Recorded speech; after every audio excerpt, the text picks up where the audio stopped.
What is freedom and what is meant to be free, and why almost every nation celebrates Independence Day? Is having freedom or being free means being able to do whatever we want. And throughout history, we have seen, and even today, people fight for freedom, and many lay their lives in hope of achieving such freedom.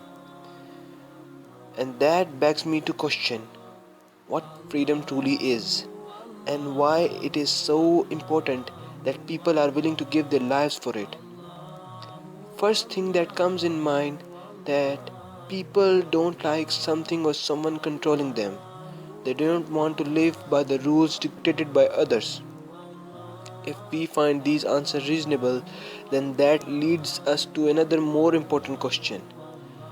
That is, why is that even after achieving freedom on national levels, we are slaves to the gods we create ourselves? And these are the gods even atheists worship. What I'm saying is not making too much sense, is it?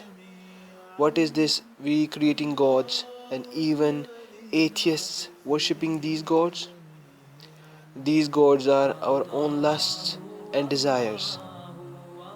We have the lust to have more and more of whatever we want. If we are running blindly after money, then we will do whatever this money god will ask of us. And many a times we lose our morality in process. If we only want fame and popularity, we will do whatever fame and popularity God demands of us. And the tragedy is that we often find ourselves very devoted and obedient to these gods.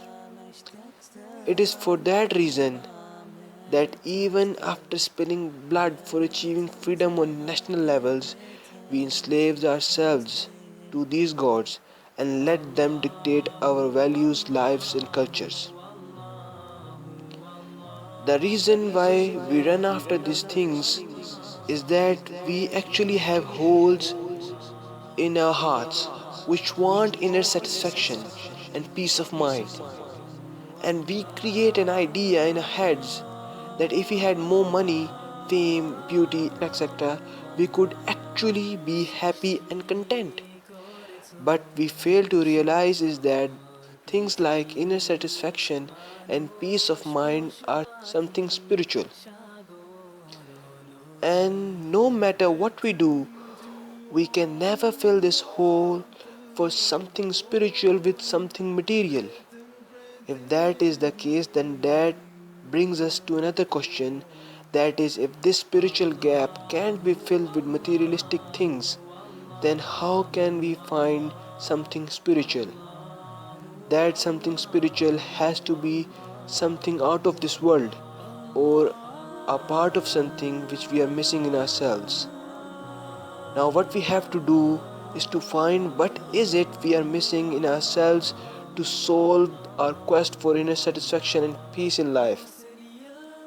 As I mentioned before, something spiritual can be filled with materialistic things. So something spiritual has to be from out of this world. Something from the one who created everything, including us. That is where religions comes in. Actual God, the true God who created everyone, knows his creation well, and he knows that we have this need.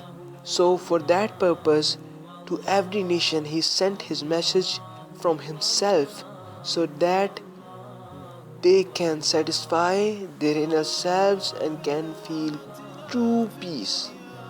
Even the book itself is paper and ink, which is material, but the content is spiritual. It is only after reading message from God, the true God, we find inner satisfaction, and once we get satisfied, we can find happiness in life. As for true freedom, we can only be free by enslaving ourselves to true God rather than being enslaved by a society